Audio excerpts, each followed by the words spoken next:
Hello everyone, so I just remembered this. Additional products that you can kind of talk about during AEP for people. You can't talk about this during the actual sales appointment for the Medicare Advantage plan, but it is something that you may want to include in your talk toward the end or in the beginning before the sales process actually begins and after the sales process ends. What I'm talking about is things like dental insurance, hospital indemnity insurance, dental discount plans, HMAs, health matching account, and prescription drug savings cards. And those 5 things, there's definitely a lot more. Like I do cancer insurance, all those kinds of things. But those items, you don't want to sell them. You compliantly can't sell them during the Medicare Advantage appointment. But what you can do is you can leave seeds. Okay, so for example, you can say to someone, hey, the hospital cost is a lot of money, but if you are healthy, you might be able to qualify for a plan that can help cover some of those more expensive hospital stays, right? Those are called hospital indemnity plans. I can't talk about them right now, but if that's one of your concerns, let me know. I'll make a note of it, and then we can go ahead and talk about that after we've completed this thing, because I don't want to overrun you with options and insurance. I want you to just be confident in the choice that we make today for your Medicare Advantage plan. And if you want more coverage later on, after you've signed up, let me know, because it's something we can discuss. All right, simple. If they're interested in dental, but the plan that they have just doesn't have enough dental, or you can say, hey, dental discount programs, they don't have maximum out-of-pocket or maximum benefit limits like these plans do. For example, the plan you're signing up for has $1,000 maximum benefit. If you were to go over that $1,000, you would have no insurance technically. So you can either, one, pick up a dental insurance or dental discount plan that can help, mitigate some of those expenses after you've used up your benefit.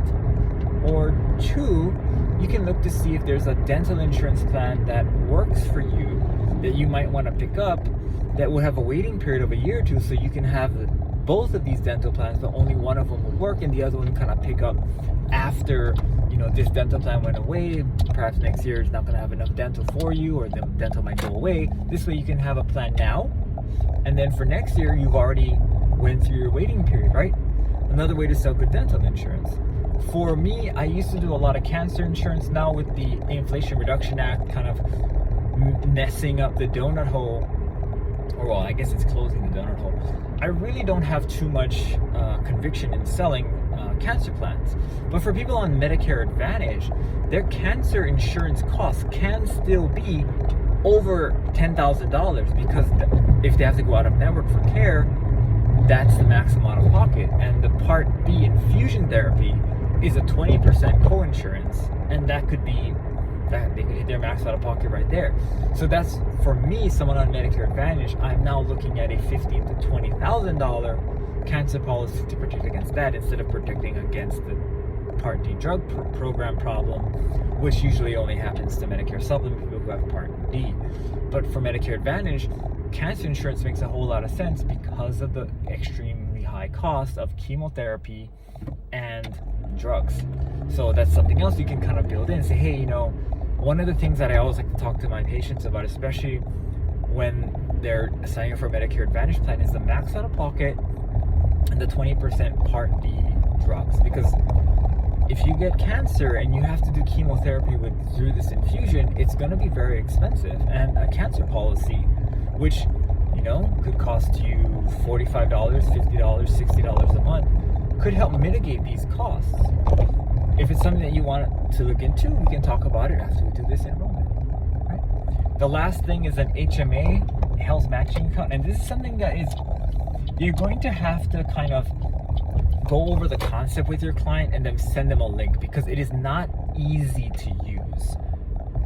It is something that you have to think about when it comes to planning how you use the account, because the account works in a very kind of, you get more money by having more money in the account, and when you have more money in the account, you can use, of course, more money in it, but you want to keep it at a certain level so that you always get more than you put in. And it takes about 7 or 8 months to get to that point, but after that, you're all good. So that's kind of where those things you can talk about after you enroll, before, and that's kind of where we should pre-AEP practice. If you have any questions, let me know. I'll put links for all those things in the description below.